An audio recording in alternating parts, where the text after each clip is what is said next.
Hello, I'm the Unicorn Let's Play from People Love Games, and yeah, with the main LP of Super Castlevania 4 done, we're gonna be taking a look, at least today, at the original story for Simon Belmont, CastleVania.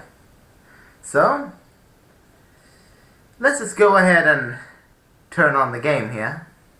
So, Castlevania, and yes, as you can see, this is the Japanese version, but my ROM for the US version doesn't work, hence why I'm gonna go with normal, because that is the most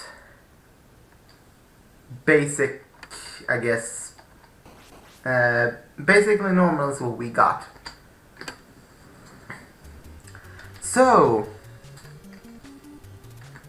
this looks kind of familiar, and so does this. This is because the original Castlevania only takes place at the castle. Super Castlevania 4 detailed the long journey towards the castle. But this is the original story. That Simon in 1691, Easter Day, went to Castle Dracula in the mountains of Transylvania to destroy his curse. So, basically some changes between versions. For example, it's necessary that you use the sub-weapons, because you can only whip in one direction. Meaning that the sub-weapons were all created to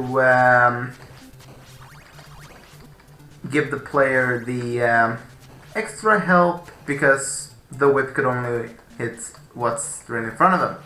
So the holy water could hit anything that was below them, since it went in a short little throwing arc downwards. The axe, well, that went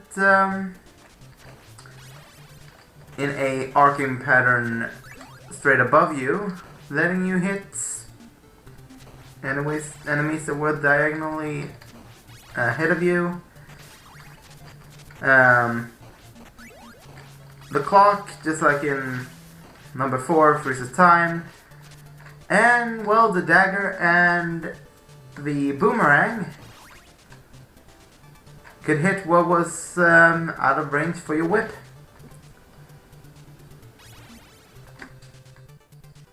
But apart from that, this is basically the same story that we played through,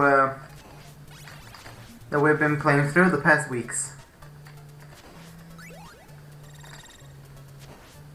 And yeah, I'm not gonna play through the entirety of Castlevania 1, or Akumaju Dracula, as it's known as in Japanese, which translates to Demon Castle Dracula.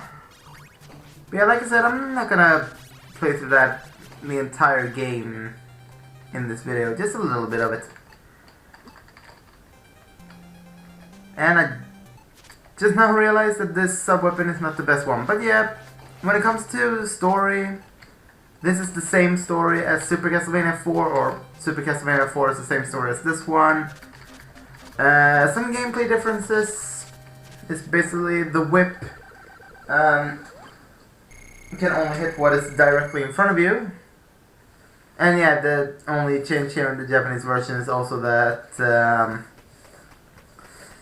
hearts are counted down faster. So this is the most basic of stories. The changes were made that this is the most basic of the whip. And it's the most basic control scheme as well. And the gameplay is also incredibly scaled down, because you have only like one screen that you're going through at a time. Sometimes it's a scrolling screen. And just, you know, basic gameplay. Basically what Super Castlevania 4 would have been if the whip wasn't made overpowered longer than it was originally, and made the sub-weapons all obsolete. However, I won't go through the entirety of, the whole retelling of Simon's story. That will be in the next one. So, yeah, there's really nothing else to talk about other than this game gets hard, like, really quickly.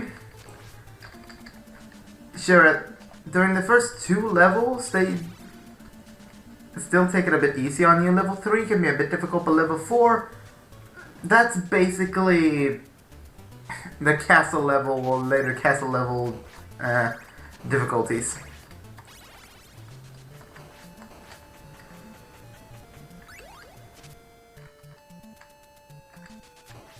So yeah, it's like I said, the story is the same. Simon decided to answer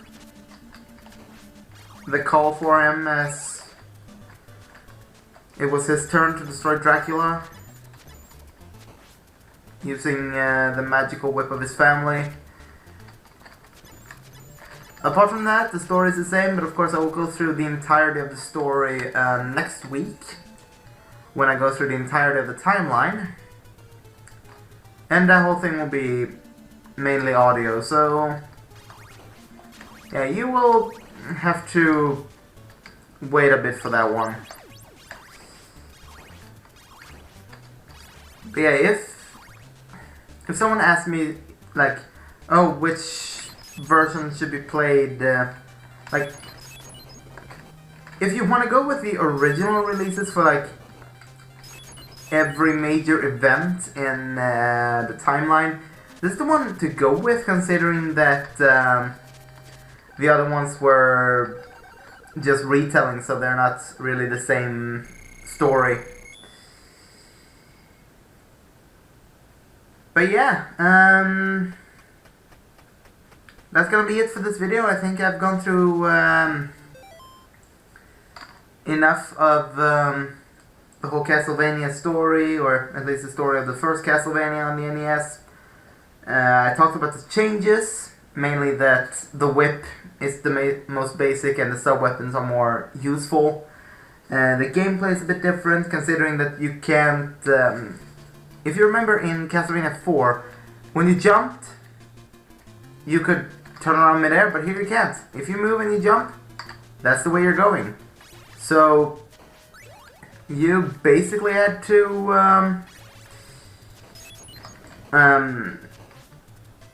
in a nutshell, basically figure out every jump you were gonna do, like, before you made them. You're not allowed to hesitate within your jumps. And also the game is a lot shorter than Super Castlevania 4. This game only has 6 levels, around 3 stages per level, so that's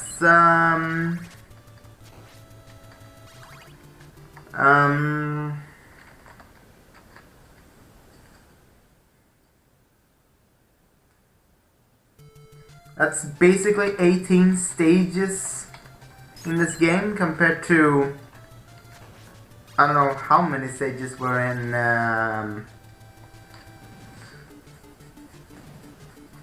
Super Castlevania 4, but it was basically double the length, so I would say 18 times 2, probably, I don't know. But yeah, that's it about Castlevania. It's a great game, and it really doesn't matter which one you actually go through. So, with that said, thank you so much for watching. We have only one more bonus video left to do, and that is talking about the retellings and remakes of Simon Belmont's story, which we're going to do tomorrow. So, with that said, thank you so much for watching. I hope you enjoyed the series so far, and I shall see you again next time. Until then, fare thee well.